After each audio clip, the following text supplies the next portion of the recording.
Welcome to this week's episode of the Entrepreneur interview series presented by the Undergraduate Entrepreneurship Association at Carnegie Mellon University. I am Ishgun Singh, Arora, a rising sophomore at CMU. And today I'm extremely pleased to welcome the CEO of Convertsation, Daniel. Convertsation is a digital platform for educators to structure online group conversations for their students. It was founded by Daniel in his freshman year at Carnegie Mellon. The mission of the company is to teach users how to have informative, open-minded conversations using a cutting-edge platform designed to promote productive discourse. So Daniel, it is certainly a pleasure to speak to you today. Can you please introduce yourself to us? Yeah, thank you for having me. I'm really excited to be here. So my name is Dan Hack. I'm a rising senior at Carnegie Mellon, and I'm in the Science Humanities Scholars Program.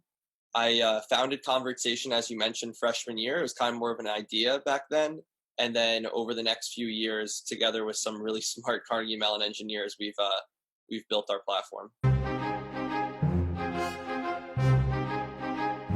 So could you expand a little on what your company exactly does and what exactly is Convertsation? Sure, yeah, and I think it'll be helpful. I'll share my screen and really walk you through the product. But what Convertsation is it is a digital platform where teachers can put a discussion for their students to have online, and then they go home and they actually have that discussion on our chat platform. So it isn't a video call. A lot of educational products right now are focusing on video, and Convertsation sees an importance that we should also be placing on text chats, because that is the form of discourse that people use the most online when they're communicating with one another. A conversation usually has 4 to 5 students in it. So a teacher will break down their classroom. So let's say there's 30 students, for example, there could be 6 groups of 5. And then they ask them these prompts. So for example, this is an assignment that was talking about education in 2020 and what are some best practices. So we brought together 30 educators from around the country to discuss what worked for them, what didn't work for them, etc. So one example of a prompt is, as a group, brainstorm some new methods for improving student engagement and creating wider positive outcomes. So then they went and discussed that. And what we're trying to do is fix a lot of the issues that we see with the internet and discourse on the internet. So for example, oftentimes you'll see conversations online are just monologues, basically exchanging back and forth, where it's one person saying all their perspective, the other person not really listening. Both sides aren't getting much out of it. So with Convertsation, we have an algorithmic word count, for example, is one feature, where if a participant is contributing significantly too much or not enough, they'll start to get alerts. There are other features such as an artificial intelligence-backed sentence structure suggested piece down here, where our AI recommends to participants a more open-minded way to respond to the last message. When the conversation is over, there is a reports page. So this part is my favorite feature on the platform, because right now we're talking a lot in the education space about equity and the ability for students to have productive learning. So what we've created is a report that gets run on every conversation for each student. And a teacher does not need to necessarily provide this feedback to students, because our AI is actually doing it for them. So the educator could come in here, or the student can, and they can read the entire discussion afterwards. And there's also a few different AI metrics that we're building in. For example, one of them is on-topic score, which is basically how relevant you were throughout the discussion, as well as toxic messages. These educators were pretty respectful, so there weren't any toxic messages. But the point being here is that when a student doesn't need to get a formal feedback from their educator, it allows them through our platform to really understand what they need to work on. And when we're talking about individualized growth, a student doesn't need to, ask their teacher for feedback always, when they have this entire report here for what they need to work on. So ideally, over the course of the semester and over the course of using Convertsation, a student learns about whatever topics they're learning in school better, and now they also walk away with the ability to discuss that topic online. What is this platform specifically used for? Like, have schools been using it as part of their curriculum somehow to have students engage in content that is being taught in schools, like a history topic or a science topic? Or is this something that schools are engaging out of their textbook syllabus? You need to have some kind of political discussion or something like that. Yeah, that's a great question. And ultimately, conversation is a tool in that an educator can use it how they wish. But what we envision occurring, and we did beta test in multiple schools in the spring that went really well, is that an educator has a curriculum, and especially with the shift to online learning that we're seeing and this kind of hybrid model that a lot of schools are taking, is that an educator teaches a topic in class. So let's go with gun control, for example. Mhm. So they're discussing gun control in class, and then they say, okay, now go home and have a conversation about this with fellow students. So where conversation becomes really powerful and when it connects to our mission is this idea of popping these social bubbles that we have.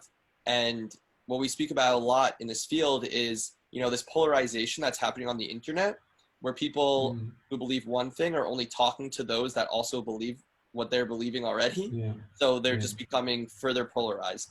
So the goal of conversation, and connecting it back to how we wish to use it, is that an educator can post an assignment for their students to work on, but they can actually post it to a public board where other educators around the country can connect with them and have the discussions between their classes.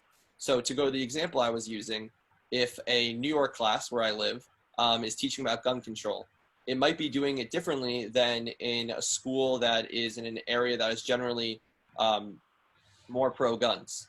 And it is Mhm. important for both sides to hear the other perspective. So ideally on a Monday, let's say a teacher starts their lesson on gun control in a history class, they say, all right, by Friday, I want you to have completed a conversation with students in this class that we're collaborating with. And then they go online, they fill out a few different tasks, and then they're paired up with um, students in the other class, and then they're able to have these productive conversations where by the end of it, not only are they learning about gun control from a New York perspective, they're learning about Mhm. it from the other perspective and the ability to actually discuss it. Because what we're ultimately Mhm. trying to do is train a new era of youth that are excited to communicate with those that they disagree with and do it in a productive manner rather than schooling the other side and Yeah. roasting anyone that disagrees with them.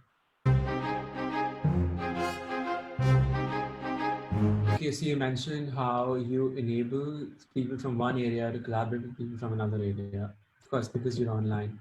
Along the same lines, can I, let's say I'm not affiliated with a school right now, but I would love to be part of a conversation that's going on your platform. Are these conversations publicly available? Can I join an existing community or can I create a community of my own if I want to start a discussion? Is that an option available? Yeah, that's a great question, and it really connects back to our initial idea. And the initial idea of conversation was actually more of what you're describing, which was more of a social media alternative where we're popping bubbles, we're connecting people of all different groups. But what we immediately saw with that idea was there would always have to be a very similar balance of people of different perspectives on the platform, or it would quickly get a reputation as being towards one side, and then the whole idea would collapse. So we pivoted pretty heavily to the education space because, as you mentioned, now we kind of have educators who can not necessarily moderate, but provide more structure to Mhm. the discussion.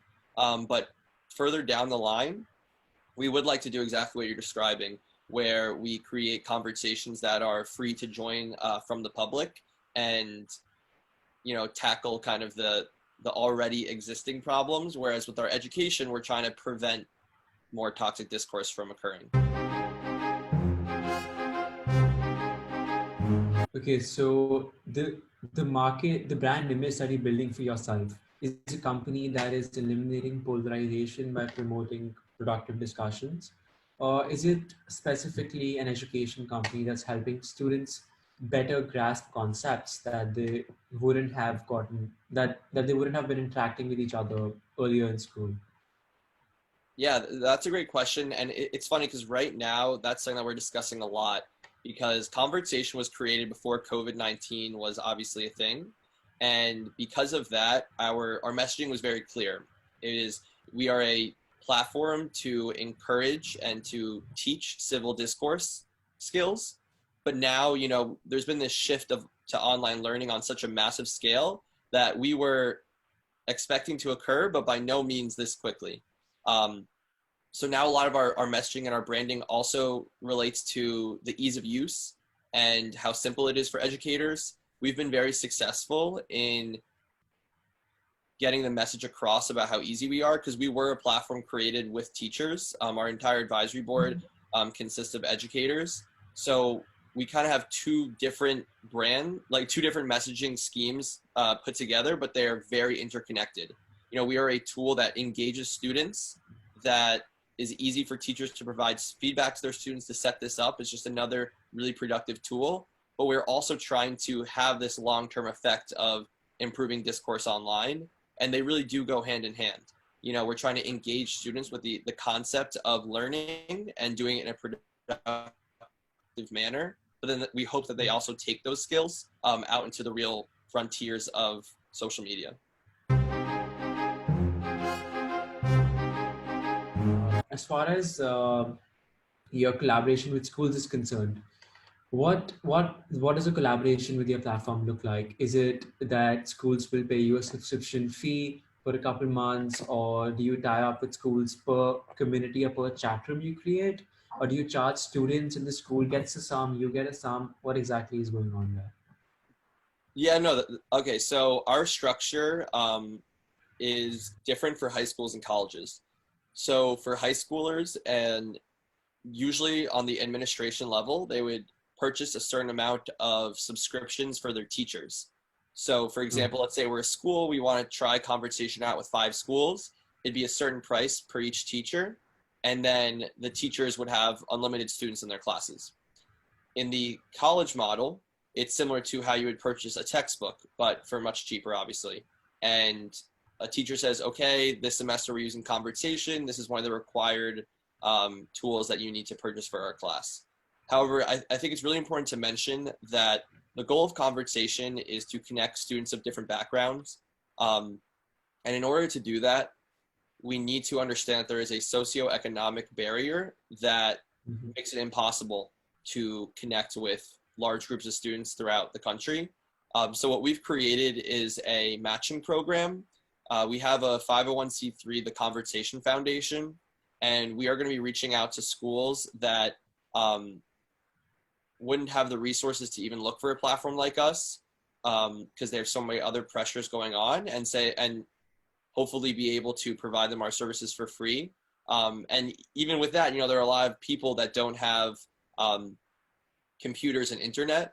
So that's a whole nother problem that needs to be fixed, obviously. But there are lists of schools that, for example, Verizon Wireless and other internet providers have made promises to provide all their students with computers and internet. So we will be reaching out to those schools and providing our services for free. So that's really the payment structure is, if you can't afford it, then it's different for high schools and colleges. And if you can't, then we will happily provide it for free.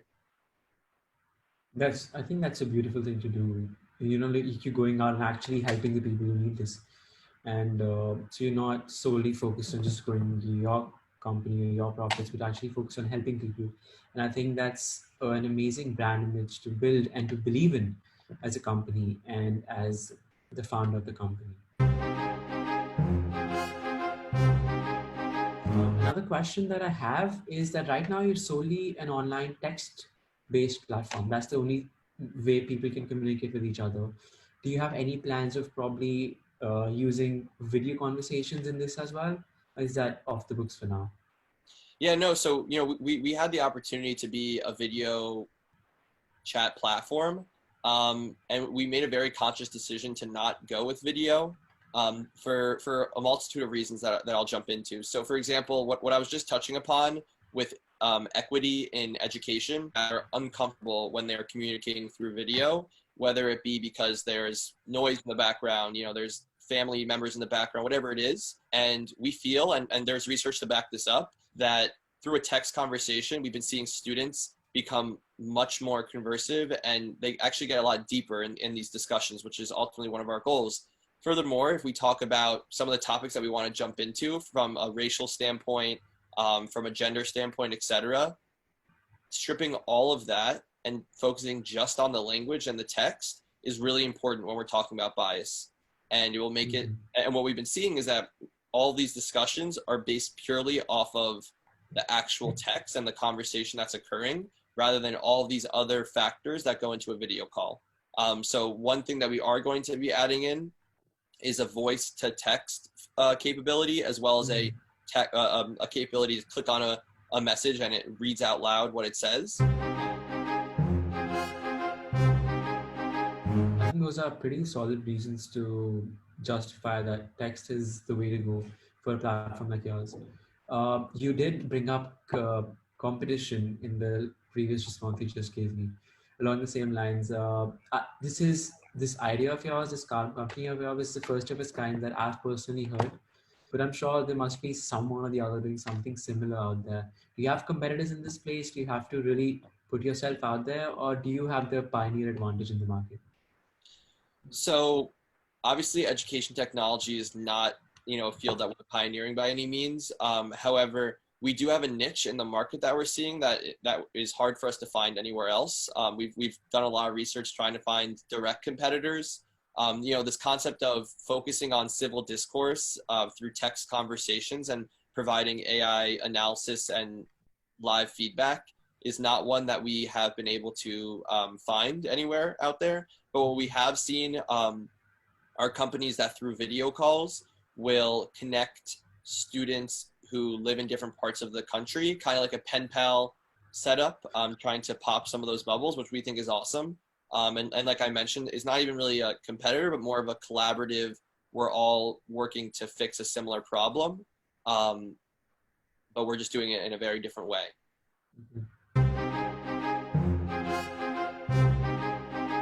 Those are some really great points you just mentioned there, Daniel. My last question for you would be that where do you see this company going down the next 5 years? What are your long-term goals and your short-term plans as well? Yeah, great question. So I'll start off with the short term and then go long. So I would say in the short term, over the next year, we'd like to spread our ambassador program where we have students from colleges all around the country who are championing our product and our mission and bringing them to our schools. We would like to get into, a fairly good amount of schools in the next few months, namely 50 to 100 schools over the year. We're not trying to by any means capture the entirety of the market yet, because we'd rather under promise and over deliver. But in the long term, we're really excited about this vision of a platform that both educators and students are excited to go on and connect with those all throughout the country that have different perspectives of them, and then really bring that with them. So, it's a long-term plan for the students where the first time you do a conversation, you're not going to walk away like, wow, I'm enlightened. I'm now the best communicator in the world. But what we do hope over the long term is that this is a platform, not even just for the education space, but in the workplace, in religious groups, ideally on social media, et cetera. We have plugins. We want to be the face of open-minded conversations. Everyone is talking about how it's impossible to talk with someone on the other side, et cetera, but no one's talking about solutions. And we want to be that solution. So we want to have curriculums built out. We have a lot of different projects that we want to follow through with that combine artificial intelligence and combine technology, which is this unbelievably powerful thing, with the idea of improving discourse. Because, from the start, we had the internet, we have social media, there was no rules, we just put it out there, and that's fine. That's our First Amendment right. But it's important that we kind of reel back in a little bit and that we start to teach people the best practices for communicating online. And we want Convertsation to be that place that does that. I think on a personal level, I personally believe in your vision on that, and I hope you and your company is able to reach the goals that you've set for yourself. And I think that brings us to the end of this wonderful interview. So thank you so much, Daniel. And I wish you good luck with your work with your company in the future. Okay, yeah. Thank you for having me here today. I really appreciate it. And I'm excited to speak with you soon.